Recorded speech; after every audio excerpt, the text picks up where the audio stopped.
నియోజకవర్గాల పునర్విభజనపై కొన్ని రాజకీయ పార్టీలు తప్పుడు ప్రచారం చేస్తున్నాయన్నారు కేంద్ర మంత్రి కిషన్ రెడ్డి.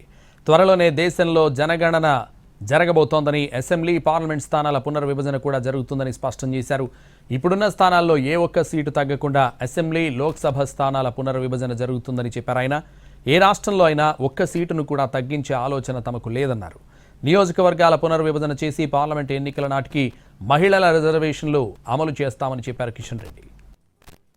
తెలంగాణలో తగ్గుతాయి సీట్లని, తమిళనాడులో సీట్లు తగ్గుతాయని, దక్షిణ భారతదేశంలో సీట్లు తగ్గుతాయని నేను ఈ సందర్భంగా ఈరోజు మనవి చేస్తా ఉన్నాను. ఖచ్చితంగా భారతీయ జనతా పార్టీ నేతృత్వంలో ఈ యొక్క పార్లమెంట్ కాన్స్టిట్యున్సీలు, శాసనసభకు సంబంధించినటువంటి నియోజకవర్గాల యొక్క పునర్విభజన జరుగుతుంది. ఆ తర్వాత మహిళల రిజర్వేషన్ ఏర్పాటు చేస్తాము.